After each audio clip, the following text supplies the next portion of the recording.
தமிழ்நாடு மாநில ஊரக மற்றும் நகர்ப்புற வாழ்வாதார இயக்கம் சார்பில் மகளிருக்கு சுய உதவி குழுக்களுக்கு வங்கிக் கடன் உதவி மற்றும் நலத்திட்ட உதவிகள் வழங்கும் நிகழ்ச்சி புதுக்கோட்டையில் மாவட்ட ஆட்சியர் மெர்சி ரம்யா தலைமையில் சட்டத்துறை அமைச்சர் ரகுபதி, சுற்றுச்சூழல் துறை அமைச்சர் மெய்யநாதன் 695 மகளிர் சுய உதவி குழுக்களுக்கு வங்கிக் கடன் உள்ளிட்ட மொத்தம் 67 கோடியே 88 லட்சத்திற்கான நலத்திட்ட உதவிகளை வழங்கினார்.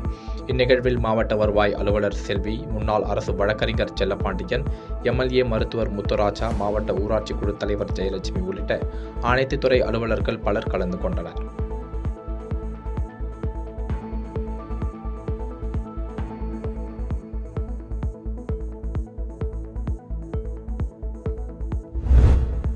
நீலகிரி மாவட்டம் உதகை அருகே கட்டிட விபத்தில் 6 பெண்கள் உயிரிழந்த நிலையில் 4 பேர் உதகை அரசு மருத்துவமனையில் சிகிச்சை பெற்று வருகின்றனர்.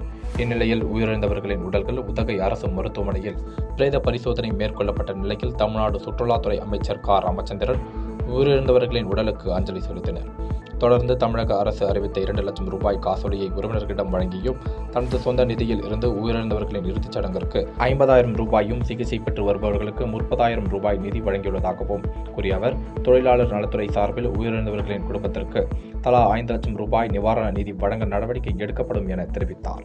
அதே மாதிரி இப்போ ஒரு காயமடைந்தவர்கள் 4 பேர் ஹாஸ்பிட்டல் இருக்கிறவங்களுக்கு அவங்களுக்கு எல்லோருக்குமே ஒரு முதலமைச்சர் அவர்கள் அவங்களுக்கும் 50,000 ரூபாய் ஒரு காயமடைந்து கொடுக்கப்பட்டிருக்குது. இது எல்லாமே நேர்த்திய சாவு சடங்குகள் செய்வதற்காக நான் தனிப்பட்ட முறையில் நான் என்னுடைய பணத்தை, சொந்த பணத்தை எல்லாத்துக்கும் ஒரு 50,000 ரூபாய் கொடுத்துருக்கிறேன்.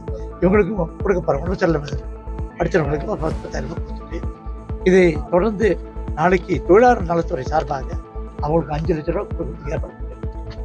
தொழிலாளர் நலத்தில் சொல்லி அது காலையில் அமைச்சர்கிட்ட பேசி அது துறை அதிகாரிகளும் பேசி நாளைக்கு உங்களுக்கு மீண்டும் ஒரு 5 லட்சம் ரூபாய் ஏற்பாடு பண்ணியிருக்கோம். கிருஷ்ணகிரியில் இருந்து சென்னை செல்லும் தேசிய நெடுஞ்சாலையில் பர்கூர் நகருக்கு செல்லும் வழியில் மேம்பாலத்தையொட்டி பல இடங்களில் சுவரொட்டி ஒன்றில் 2,000 ரூபாய் நோட்டுக்கு பதிலாக 500 ரூபாய் நோட்டுகள் வழங்கப்படும் என அந்த சுவரொட்டியில் செல்போன் நம்பர் ஒன்று குறிப்பிடப்பட்டிருந்தது. இதை அடுத்து சிலர் குறிப்பிட்டிருந்த எண்ணிற்கு தொடர்பு கொண்டு பேசிய போது போனில் எதிர்முனையில் பேசிய நபர் 2,000 ரூபாய் நோட்டுகள் தந்தால் 3 500 ரூபாய் நோட்டுகள் தருவேன் என்றும் மாற்றி கொடுப்பதற்கு 500 ரூபாய் கமிஷன் என்றும் கூறினார். இதுகுறித்து வங்கி அதிகாரிகள் கூறுகையில் இது சட்டப்படி தவறு என்று கூறியுள்ளனர்.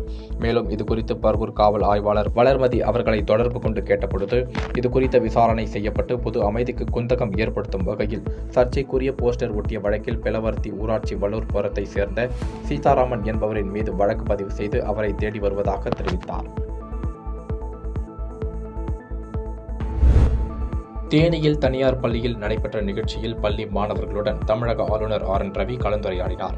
நிகழ்ச்சி மேடையில் பேசிய ஆளுநர், நாட்டின் எதிர்கால தலைவர்களாகிய மாணவர்கள் உங்கள் முன்பு அமர்ந்து இருப்பது பெருமையாக கருதுகிறேன் என்று கூறினார். பின்னர் பள்ளியில் மாணவர்களுடன் கலந்துரையாடி அவர்களது கேள்விக்கு பதிலளித்தார். தொழில்நுட்பத்தை மாணவர்கள் தேவையான அளவிற்கு மட்டும் பயன்படுத்த வேண்டும், அளவுக்கு மீறி பயன்படுத்தினால் அது உங்களை அழித்துவிடும் என்று அறிவுரை வழங்கினார். காஞ்சிபுரம் மாவட்டத்தில் ஊரக பகுதிகளில் 7,419 மகளிர் சுயஉதவி குழுக்களும், நகர்ப்புறங்களில் 1,847 மகளிர் சுயஉதவி குழுக்கள் என மொத்தம் 9,266 குழுக்களில் 1,14,098 பெண்கள் உறுப்பினராக உள்ளனர். இந்நிலையில் இன்று காஞ்சிபுரம் மாவட்ட ஆட்சியர் அலுவலக வளாகத்தில் மாவட்ட ஆட்சியர் கலைச்செல்வி தலைமையில் மகளிர் சுய உதவி குழுக்களுக்கு கடன் அளிக்கும் விழா நடைபெற்றது. இதில் தமிழக சிறு குறு மற்றும் தொழில் நிறுவனங்கள் அமைச்சர் அன்பரசன், சட்டமன்ற உறுப்பினர் எழிலரசன் உள்ளிட்டோர் கலந்து கொண்டு 504 மகளிர் சுய உதவி குழுக்களுக்கு ரூபாய் 41 கோடியே 61 லட்சம் மதிப்பிலான நலத்திட்ட உதவிகளை வழங்கினார். விழாவில் மகளிர் திட்ட இயக்குநர் கவிதா, மாநகராட்சி மேயர் மகாலட்சுமி உள்ளிட்ட பலர் கலந்து கொண்டனர்.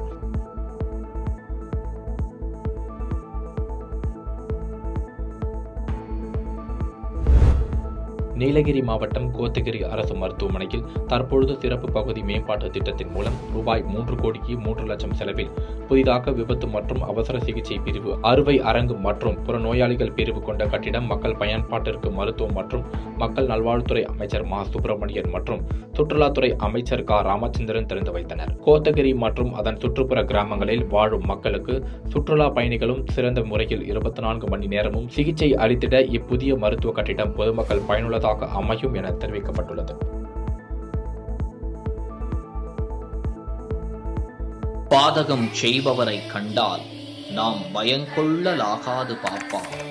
மோதி மிதித்து விடு பாப்பா, அவர் முகத்தில் உமிழ்ந்து விடு பாப்பா.